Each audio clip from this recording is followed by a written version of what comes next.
Hello everybody and welcome back to a video. Honestly, I never in a million years expected to see myself making this video.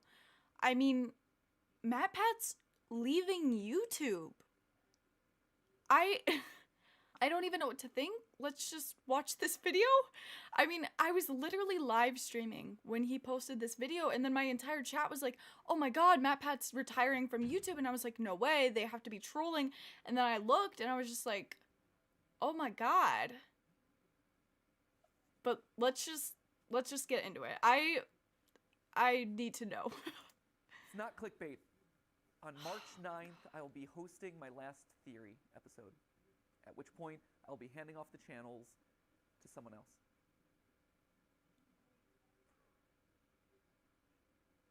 Oh my god. That's it. Send tweet. We're all done here. That's all you need to know, right? Oh, wow. Forgive me, by the way, if I'm a little bit more disorganized than usual. Normally, I would want to script out something like this pretty precisely. But with an announcement like this, I wanted to bring it back to just us. There's no one else in the room. There's no teleprompters. There's no nothing. It's just the way that this whole thing started. It's a conversation between us. And sorry that I keep getting emotional about this.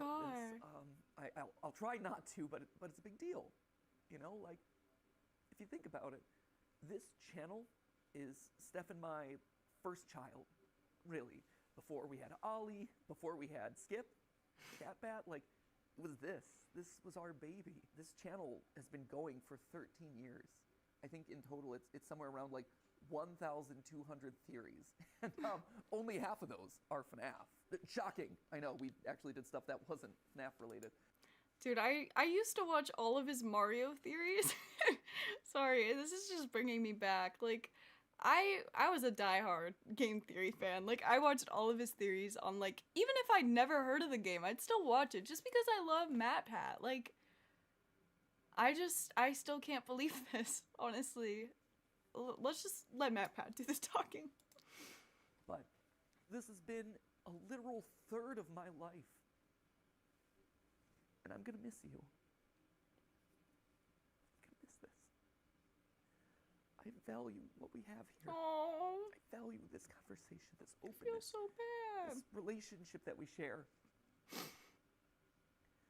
And I'm sad that I won't be able to see you every week. That's actually so sad. Then I guess prompts the question of, like, why? Why am I doing this now? Why am I making this announcement today? Why am I walking away from the channels?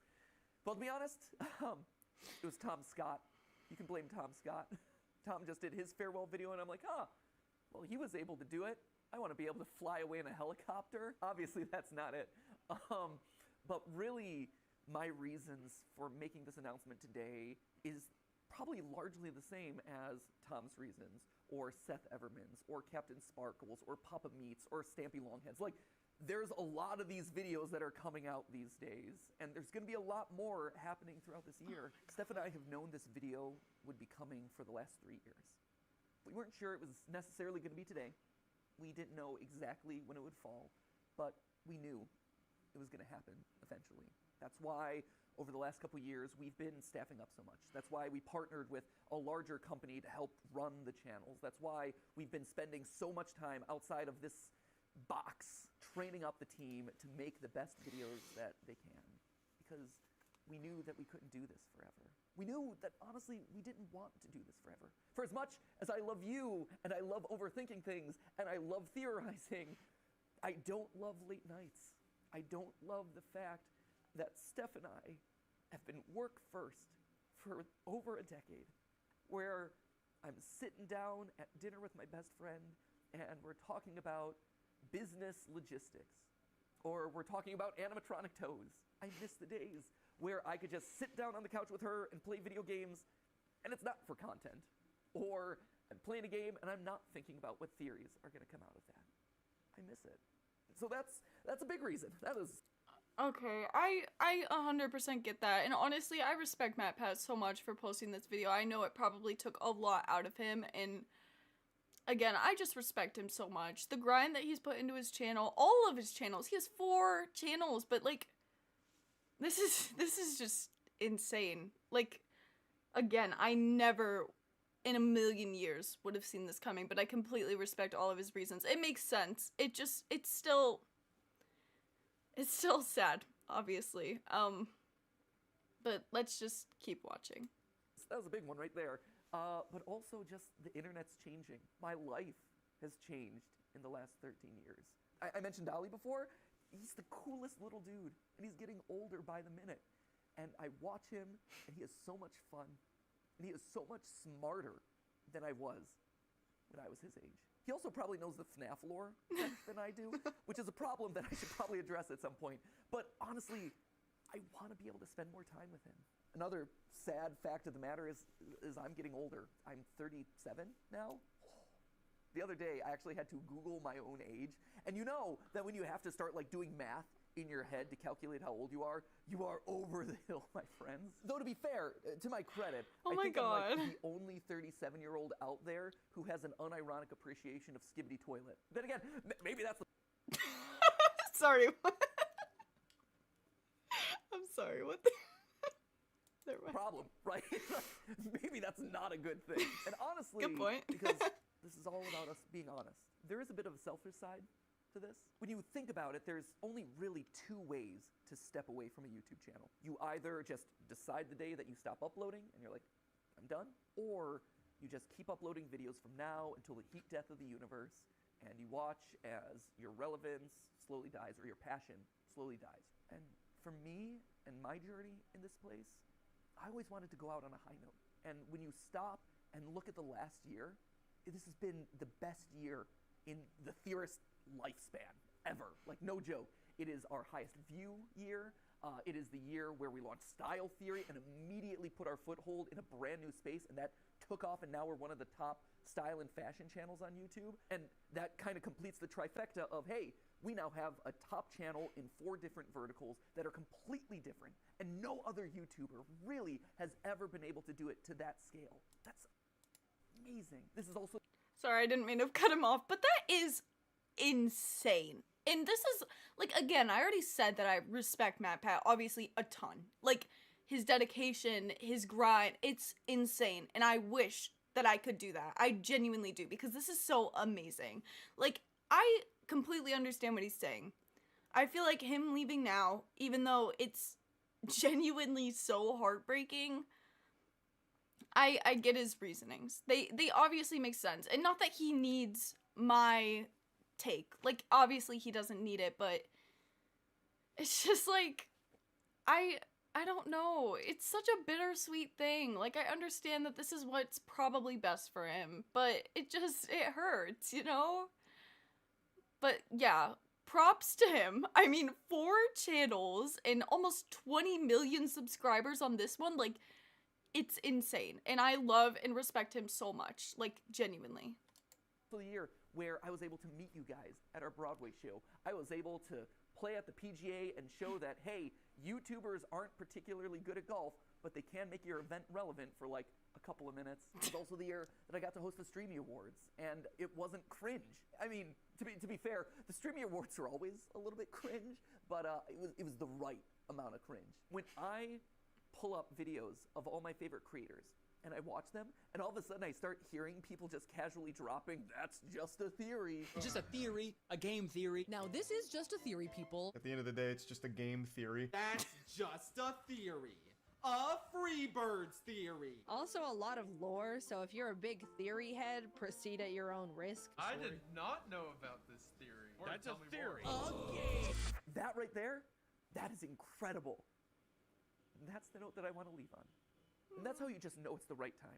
All of those reasons coming together, saying, hey, this is the moment.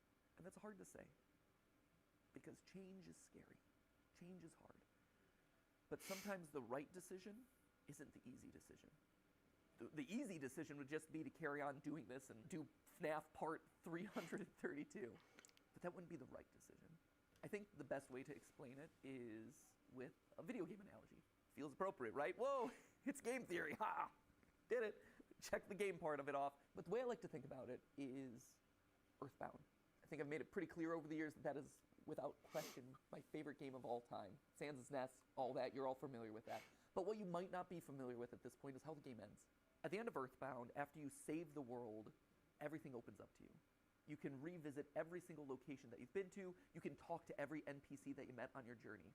And it's this incredible moment as a gamer. You see just how many lives have been impacted thanks to your journey. And then after spending as much time as you want talking to all those people, you end up back home. You go back to where it all began, where you were just a kid waking up in bed and starting your adventure. And even though your mom's there and your dog's there and your weird telephone dad's there, it feels different somehow. Like, sure, this is still a place of love and acceptance and comfort and security, but you just don't quite fit anymore. Because you just traveled the world. You made all these new friends. You are different. You grew up. And your relationship to this place grows up. It evolves. In case you couldn't tell, I'm Ness, which I guess would also mean that I'm also Sans. But I was also Ness in the FNAF movie, which just opens up all sorts of weird. Dude, when I saw him in the FNAF movie, sorry, this is kind of off topic, but like, when I saw him, I genuinely, like, like, that noise came out of my body. I just, like, I was so shocked. I think my entire theater, like, all you could just hear was like, oh my god, what? Like, I couldn't even hear what he was saying because everyone was just so excited. And that just really shows how big of an impact MatPat has left on the Five Nights at Freddy's community and just the gaming community in general, obviously.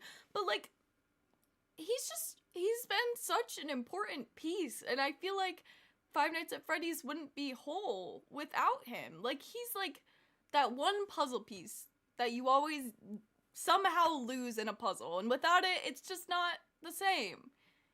And I feel like the entire community is just really gonna miss MatPat, but I obviously hope the best for him, and I hope everything that he hopes is gonna happen after he ends up leaving will, and I just hope obviously he's happy, and I feel like that's the most important thing. If he feels like this is the right thing to do, then it is, and we need to respect that, obviously.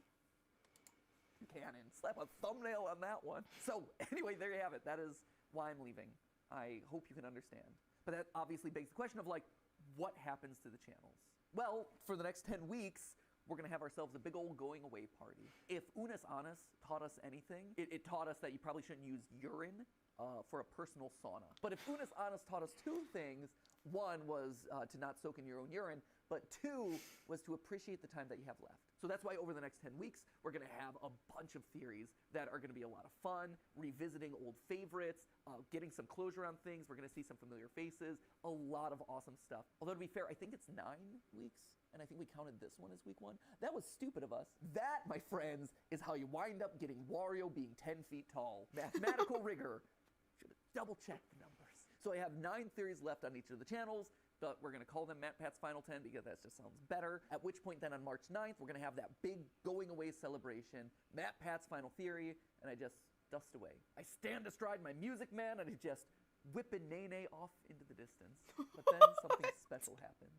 Do the channels go away with me? No, actually. I've always thought that anyone can be a theorist, right? If you are passionate about a topic and you love to overthink it and over-research it, then congratulations, you're a theorist. And that could range from, hey, I have family recipes that I'm constantly looking to refine, to, hey, I want to create the perfect fantasy sports team. Because here's the thing, sports pros, at the end of the day, if you are in the statistics and numbers and doing calculations to see if your team won or lost, you're just playing a glorified Dungeons and Dragons game. Oh my break God. to you, you're one of us, my friends. And sure, game theory is a format that I created. It's a show with this very excitable host who makes a lot of cringy dad jokes and says the word lore a lot. But at the end of the day, it's more than just the host. It is a show. It is a format. And in a broader sense, it is a state of mind. It's a way of thinking and approaching the world around you. It's more than just the host. And when you think about it, not a lot of YouTube channels function that way.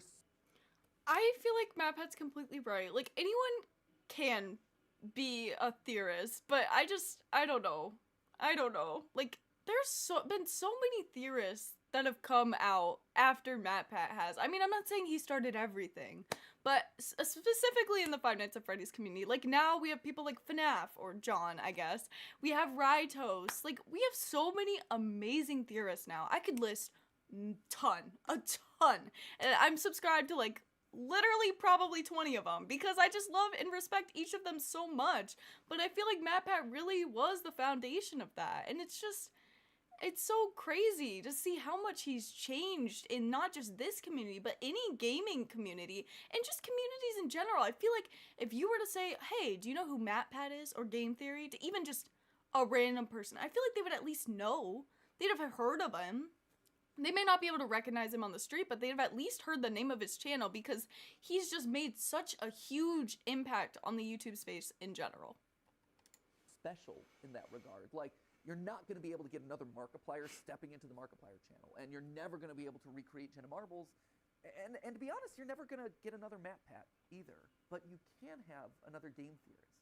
You can have another film theorist or food theorist or style theorist. I think in a lot of ways, we almost function kind of like the Doctor Who of YouTube, where as one host fades away, a new one kind of respawns in their place. And they're able to put their own unique spin and flavor on the format and make it their unique thing. You have eras of the different theorist channels. And so, you know, my era is fading away and someone new is coming in. Maybe this is the David Tennant to Matt Smith transition, right? That was a good, solid series of episodes right there. So who then is going to be taking over the channels? Well, I don't know if you've noticed this, but fewer and fewer of the words that I'm saying in any given episode are actually mine. If you go down to the credits, you can actually see in the description that there are certain names that have been appearing more and more frequently. Like, yeah, I'm listed on every single one as the writer because I touch every single script, I polish it in my voice, but in all honesty, the bulk of what I'm saying is coming from someone else. It's their research, it's their work. Why should they have to filter their creativity through my voice? I've always envisioned these channels as a place where we could spotlight all sorts of creators. I mean, it even goes back to the original URL of this channel, right? It isn't Game Theory, it was always The Game Theorists, because this was a place where you could find a lot of like-minded creators, all with a passion for gaming and education. That's why we had the partner shows like Gaijin Goomba with Culture Shock, or Drake with Smash History, or Ryder with A Brief History, or Austin with The Science, and Lee with Breakdown. They were all here because we all had a similar goal: to educate people through the lens of gaming. And then YouTube pivoted and then made it so that way doing a channel in that style doesn't really work anymore. But we still tried to keep that ethos alive by making sure that we're regularly covering small indie projects. Stuff like OnlyCans, like Mandela Catalog, like OWO. OWO? See? I learned. But if we're doing that for all these other creators, why aren't we doing it for the creators on our own staff who have been in the trenches doing the research, writing these words to deliver to you over the last couple years? I have been fortunate. I have been so blessed to have this platform available to me that you've given me over the last 13 years.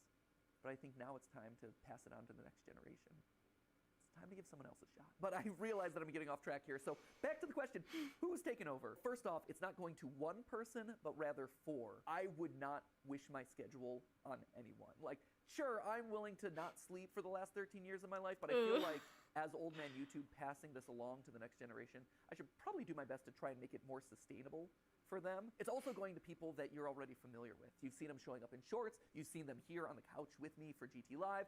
You've sometimes seen them washing their hair with me in my own shower. Don't read too much into that, but it is accurate. Most importantly, though, they're each an expert in their own individual subject matter, and they've been spearheading the creative of the channels for the better part of the last year. And I think what's maybe the most fascinating about all of this is that each of the four of them come to us from a completely different angle. You know, so for instance, you have Lee, right? Lee's going to be taking over Film Theory, and Lee has been with us for 10 years.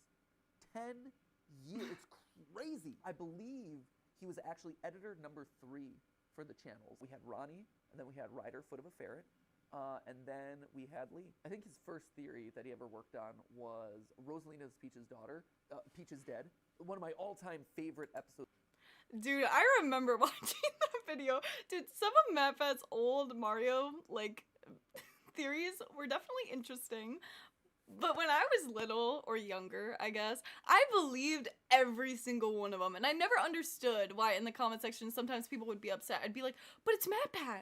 He's always right. Like, little me was just so obsessed with these theories and just respected and everything MatPat so much that I was willing to believe everything. Now, I critically think about it as well. But I still think that they're extremely entertaining and well thought out theories. Like, it's just incredible the things that this guy can come up with. Like, mad respect. That we've ever done on the channel. And over time, he rose up. He had his own show on the channel here. He had Breakdown, which were these just beautiful documentaries that were edited in such an incredible way. And since then, he's been spearheading a lot of the creative on both the writing and the visual side. And then, of course, you have Amy over on Style Theory. And Amy is actually a very different case here. When she first approached us, I think it was 6 years ago, she didn't know about the channels. All she knew was that she wanted to learn everything that she could about digital video, and that Theorist was kind of the place that you went to learn that stuff. Like, we were the best when it comes to analytics and optimization and programming and things like that. She got in and she just devoured everything that we threw at her. So much so that she eventually got to the point where she was so good that she was consulting the largest mobile game company in the world based off of the stuff that we were working on here in studio. Incredible. That's actually mad impressive. Oh my god. The people that MatPat hires, you just know they're gonna be good because he cares so much about his channel and other people in general that you know, like, anyone that's working with him is gonna be just as driven, amazing, and respectable as him. So I'm honestly so glad that he's choosing to pass his channel on to people who have that grind, who understand the channel, who have been here for at least a little while. Like, at least we're getting that, you know, like, they're people that clearly MatPat trusts with his channels, which he loves and grew to such a big extent. Like, who are we to say that it's gonna be bad, you know? Because if MatPat trusts these people, then so do I. And all of that while being responsible for packaging somewhere around like 500 episodes across all the channels. And then she helped me and Steph brainstorm Style Theory for 2 years before the channel eventually launched, hoping that maybe one day she would be able to rise into the hosting role for it. And now here it is. And then, of course, you have Santi and Tom. Santi over on Food Theory and Tom over here on Game Theory. And interestingly enough, they both grew up watching Game Theory. Oh my God. We were their childhood show, which, to be fair, just shows how old we are. Santi would eventually go work at Mythical with Rhett and Link before coming here, where he is bravely spearheading Food Theory and letting me mercilessly make fun of all of his recipes. He's much better than I give him credit for. I just like giving him a hard time. And then Tom, he worked at Disney and Fox, but he knew all along that he wanted to be here, right? Like, this was his aspirational goal. He wanted to write here. He emailed us a cold email outreach. We just miraculously saw it, decided to audition him, and he crushed it. His first episode that he worked on was actually watching every single installment of the Pokemon anime to calculate Pikachu's level. And to be fair, that was his pitch. Like, I have asked people to do some crazy things in the past, but not even I'm that brutal. Like, you can only watch Team Rocket blast off so many times, but he's like, this is an episode I'm passionate about. I think I'm gonna knock it out of the ballpark, and I'm gonna show you how committed I am. And he has been so committed ever since. So committed, in fact, that I told him, hey, if you're joining the channels, you do realize that you're gonna have to read every single FNAF book. And he's like, boom, he did it. And we're up here going crazy in the FNAF attic. But not only did he read every FNAF novel, he also read every single Hello Neighbor book. Yeah, he went that far. Okay, that's actually insane. Like, the FNAF books, ton of them. Amazing, a bit crazy, a bit odd. I mean, Fazgo's kind of pushing it, but the Hello Neighbor books, that's how you know. That's how you know he's dedicated. Currently, he's working his way through Bendy because the new movie's coming up. If nothing else, I think that really proves his level of commitment and also his appropriate level of insanity. He's a bit off the cuff at times. Like, I don't know if you saw on a recent GT Live, but Tom was here on the couch with me, and he actually denied that the moon existed, which was a choice. Main character from the chat says, that sounds like somebody who doesn't have a flag on the moon. I mean, that's if you believe it's even there. The moon? I don't think he actually believes that, but if he does, I'm going to get some weird Majora's Mask theories, let me tell you. When I go out at this point, I am recognized at least 5 times. It's crazy. It's a really high number at this point. And it's a fascinating split because 50% of the time it's like, oh my gosh, you're MatPat. You were my childhood. I loved watching your FNAF theories. And I'm always like, well, you know, FNAF's still going. And they're like, what? No way. And we talk about the new game, and it's always really fun. But the other half is, oh my gosh, you're MatPat. You are my childhood. I'm watching you right now. I loved your most recent theory. Oh. That's awesome. That's such an honor. I have been so honored to be a part of all of your lives. But I think it's time for someone else to have that honor. I think it's time for someone else to get to ruin some childhood. And that just kind of leaves us with one final question, right? Which is, what about me? You know, where do I go? Do I just retire to a beach somewhere? Do I whip a nene off into the distance? No. else. Honestly, I wouldn't blame him if he said that. Honestly, I wouldn't blame him. Sounds fun. Still be here. Obviously, first off, we've got our final 10 episodes, like I said, so that's, well, it wasn't 10 episodes. However many episodes are left between now and March 9th, we got those. I'm going to be on GT Live from now until the foreseeable future, probably until the end of the summer. That feels about right. And then we Okay, that's awesome though. At least we still have that until the end of the summer. Like, March, it's gonna come so soon, and oh my god, there's gonna be a lot of tears from me when that last episode is announced and aired. I will definitely watch every single one because, oh my god. But again, this is just insane. I never saw this video coming, so I'm just trying to process it. We have the big going away video on March 9th. After that, I, stand aside as Santi, Lee, Amy, and Tom step up and take over the hosting role. But I'm still going to be here. I'm still going to be alongside the creative directors talking about programming, brainstorming ideas for upcoming episodes. That's awesome. I love that. I don't want to give that up. But the other cool thing about this is that it opens up the door for me to turn the script. For the last 13 years, I've been commenting on other people's IP, but now that I'm stepping out of those roles, I get to create the IP. Still as a part of Theorist, but I get to create things that are going to challenge those new hosts of the channel. Things that I've had in the back of my mind from years of studying media that I can now make a reality and the channels can comment on them. Things like, for instance, I have a lo-fi mystery series that I think you're really going to dig. It's basically like if you took a lo-fi channel and applied an ARG narrative to it, it becomes lore-fi. I am so stoked. Oh about my this. The music's god. sounding really good. The animations are coming together really well. That's going to be launching in a couple weeks. We'll see if Lee over on Film Theory is going to be able to solve it. In April, I'm actually going to be coming back onto Style Theory to host a giant fashion show that we're doing there. We all collectively had this thought of like, hey, online brands, online influencers are coming up with their own apparel lines. Why is there no place to showcase that sort of stuff? And then it hit us like, hey, we have a style and fashion channel. Why aren't we doing it ourselves? Oh my god. I was not expecting that, but I'm so hype. Holy crap. Creators in Fashion by Style Theory that is coming to you in April. Let's Hosted go. by me some of the time that I'm not hosting the channels. I'm going to be practicing my runway walk. Because let me tell you, if I'm sashaying down the runway, if I'm stomping the runway, it's not going to be pretty right now. So I need to practice that a little bit. Oh my There's also gosh. this animation show that we did a pilot for in like the middle of last year. It's basically like if you took Gravity Falls but aged it up and made it about adulting. It's really, really I love Gravity Falls, so I cannot wait to see MatPat's twist on this. I know it's gonna be amazing. Gravity Falls was my childhood. I still rewatch it probably once a year because it's just so amazing, but I cannot, I'm sorry, I'm just so excited.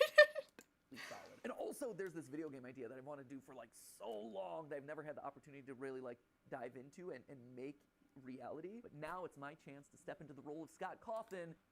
What? Okay.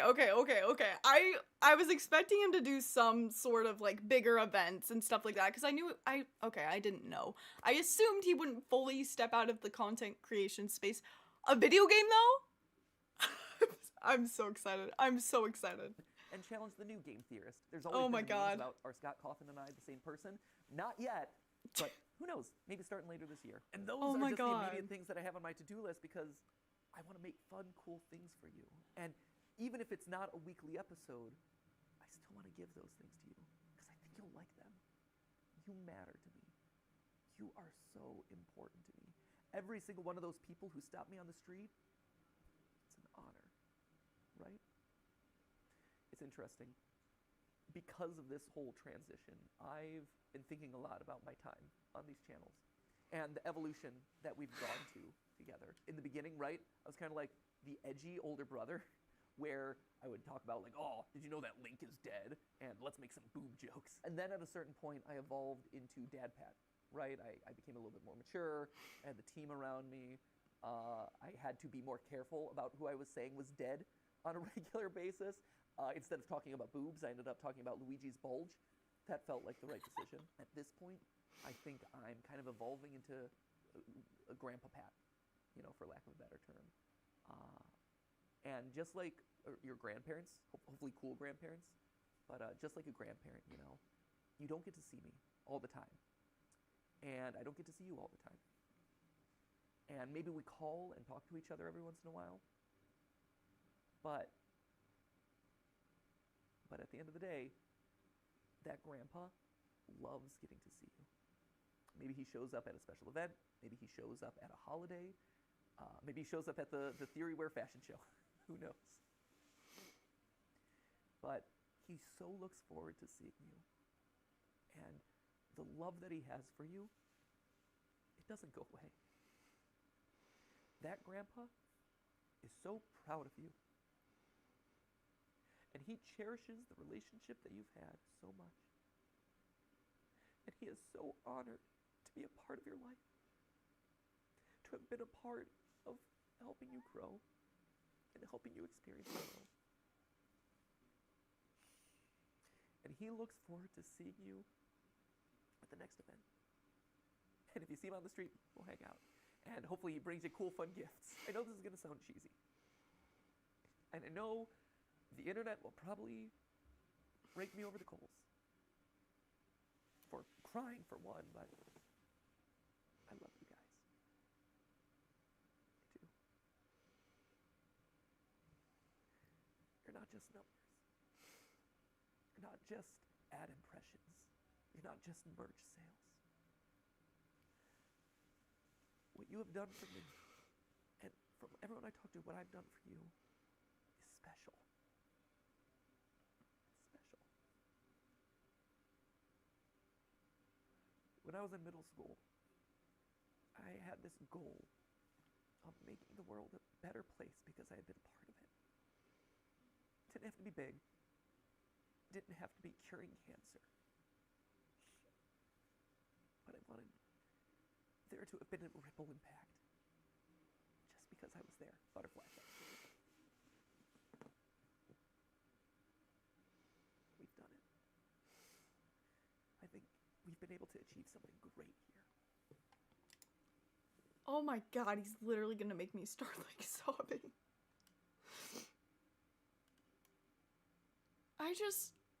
He's such a genuine and amazing person. And it really hurts to see him leave, but I'm so happy for him at the same time. And I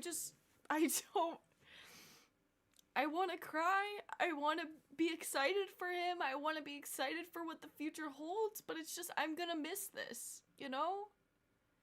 And clearly he will as well, but I'm happy for him.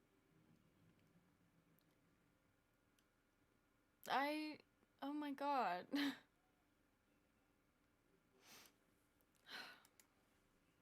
You have taken me on the wildest, craziest 13-year ride of my life. I'm so grateful. So, Grandpa Pat is going to sign out now, and I'll be around for a couple more weeks. I'll be living around the house for a while. We'll have a big family reunion celebration.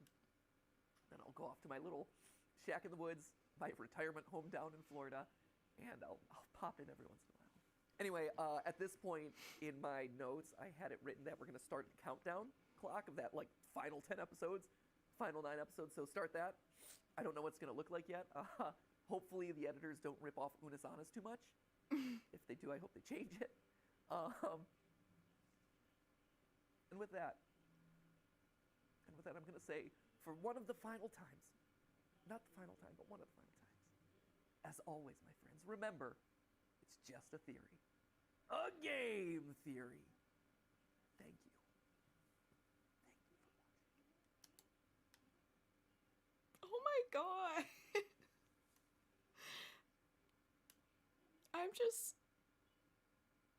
This mad respect to him, obviously. He's just such a genuine person, and you could just really tell. And his theories have really built this community. Not just the Five Nights at Freddy's, but just in general. And I just appreciate him and his work and his just genuine personality and drive so much. And I hope he's been told that plenty, because he means so much to so many people. And this community's not going to be the same without him, but I'm glad at least there's still going to be content. Like, even though I'm sure most people, including me, wishes that MatPat were to make content forever, that's just not realistic. That's not fair to him. That's not fair in general. But I'm glad, like, he's choosing someone to take over this channel that he thinks and knows can do it. And I'm excited to see what the future holds. I'm excited to see what game he makes. Like, that's crazy, and I'm so happy for him. I'm excited to see what this fashion show holds. Like, I'm excited to see what this show that he's planning on making is. I'm excited for him, for the future. Even if it's not gonna be the same, it's still gonna be MatPat. But thank you guys for watching. Let me know what your thoughts are on everything. I mean, this is this is just a lot, and I know a lot of you are gonna be thinking, well, why are you getting so emotional over this? It's not even you. But I feel like this has definitely shaped a part of me. I mean, MatPat was one of the main reasons I even got into Five Nights at Freddy's. Would I have this channel without him? I don't even know. I genuinely have no idea if I would be posting the videos and streams and shorts and everything that I'm posting without his content in the first place.